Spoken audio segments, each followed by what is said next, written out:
we haven't seen or talked to anybody since Dynamite last week. And since then, we had a lot of news and happening in the world of AEW. Feel like we got to talk about it a little bit. We do. We do. We have to talk a little bit about some news. So let me start by asking, is it wrong that somehow when the news came out that CM Punk got fired on Saturday afternoon, it was Saturday, right? Yes, Saturday afternoon. That somehow I got more excited to actually go to All Out? I mean, it's exciting to see what, how they pivot from basically losing the top star from Collision. So, yeah, I guess, like, hey, we just lost our top star on one of our shows. Yeah, and when Kind of you want to see what you're going to do about that. plus the fact that All Out was feeling like the Collision show, and Collision is the Punk show, so you figure it's in Chicago, so he's going to have a presence. But also, correction, All Out was the Ring of Honor show.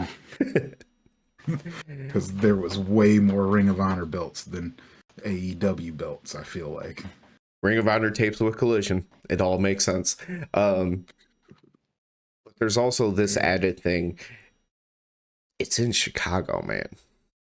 Mm-hmm. And that was, since we were at All Out, that was one thing that I was really like leery about that. I was like, please, you guys, do not try to hijack the show with CM Punk chants the whole time. Because I was thinking they might try to. But also, they might try. Addition to that, call me petty, call it rivalry, but considering last year we had to listen to Chicago yell "fuck Detroit" over and over again, this was kind of like me being able to. It felt like giving that energy back. It felt like returning it back. Yes, the old Crimea River. Oh man, that was one of my favorite things. And I just wish I had that one on record. Oh, Crimea River. I was too busy cheering for the Young Bucks, so I was like, they were just getting booed just for existing. Like they had nothing to do with CM Punk choking out Jack Perry. Like they did not. I don't know if they have some kind of mind control device inside of CM Punk, and that's why everybody booed them, because it was them that said you have to do this and get fired. Or just another aspect of it, like people were sitting there saying that he's friends with the Bucks. So I was like, are you calling him a puppet for them? Like, are you taking away that man, like a grown man's like dignity and pride? Are you assuming he's a puppet like that? That's disrespectful. Assume that he can't make those decisions on his own. Yeah, I mean, that's what everybody always constantly says, is that Tony Khan has no balls and he can't make decisions. And like, he made a decision. That was a decision, all right, and he made that. I mean, for Jack, like being called a puppet though, like no, like don't call him a puppet. Okay. He's making his own. It's a grown ass man making his own decisions when he gets in that fight. Don't care that he's friends with Young Bucks because you think Tony Khan. I saw people say the same stuff about Tony Khan. CM Punk was Tony Khan's first choice to create a promotion with. He wanted to do it like a whole year prior with CM Punk. Yeah. He's a giant CM Punk fanboy. Yeah, so it hurt him to do what he did. Take some balls. It does. Now, I know you had a couple of things to take care of, so you stayed back on the entrance into the arena.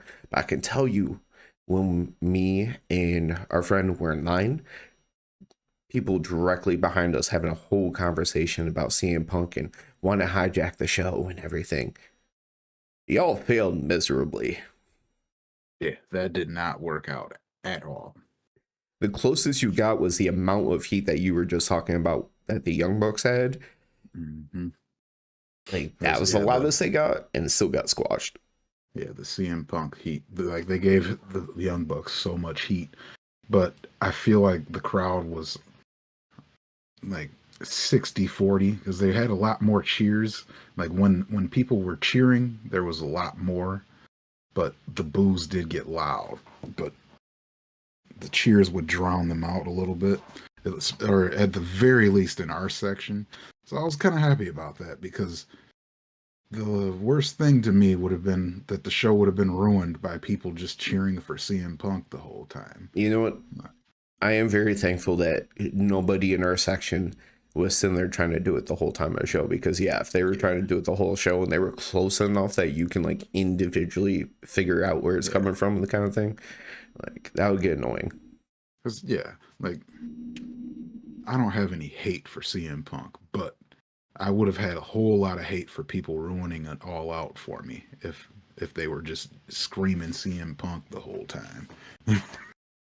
Like, come on, there's so much other ways to have a fun time at a show besides that, like It's various like, meat chants versus Miro, like yeah, Miro versus Hobbs. yeah, like I love that, and it's like how I get upset when people cheer for LA Knight when we're at shows that aren't even WWE. I'm like, yo, shut the fuck up, man. Like, do that at your WWE show, do that at home, but let me enjoy this other promotion that has nothing to do with him. Yeah, I mean, there's a few ones that I'm okay with kind of transcending.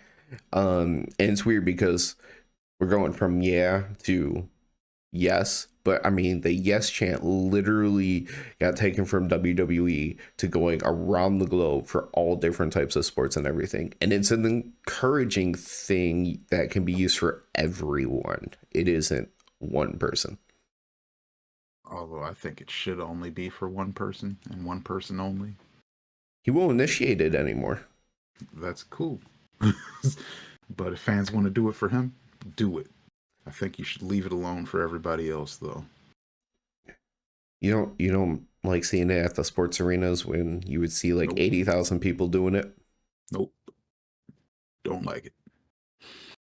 The only reason why I like it is when it's like the only time I like it is when it's done for Brian Danielson. Otherwise, I'm like, yep, come up with something else. Like fans, I want fans to be more creative. Is all. We don't have to use the same thing for every person. Real quick, in order, and we talked about this briefly yesterday, your top three matches from All Out. In order. That's all right. I had to make it a Strap little harder. match.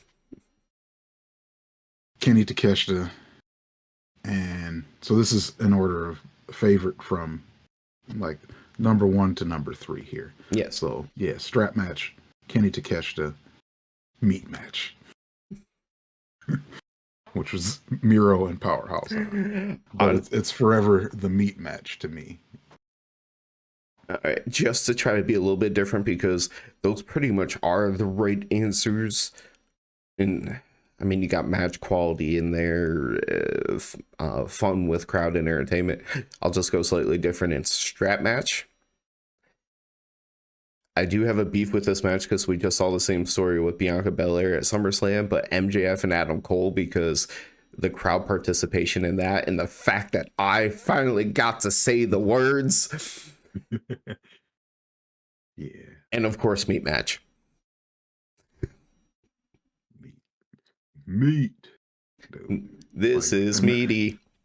And that match, like, wasn't great or anything like that. But just getting to chant meat about every single thing that those two did was what made it. And I don't know. That's There, how you know a crowd can make a show for you. there's Sometimes. about 10 minutes there in which I felt like I was living in the 1980s wrestling world. Right. Like, it was so great. Just like this is old school wrestling. Like they both did jump off the top rope, but other than that, this is old school as shit. Just knocking each other's head off with the crowd right behind them screaming meat the whole time. Meat! Now, I will say this. My favorite performance of the night by one individual person and this is a little bit more anti-Chicago, but Sanjay Dutt wearing the Pistons gear, and we got to hear Final Countdown. Sanjay Dutt bringing out the Isaiah Thomas jersey because specifically Chicagoans hate Isaiah Thomas more than any other Piston. That's the person Jordan hates probably most in the world. Right. So that was perfect. And being Detroit, we love to see it.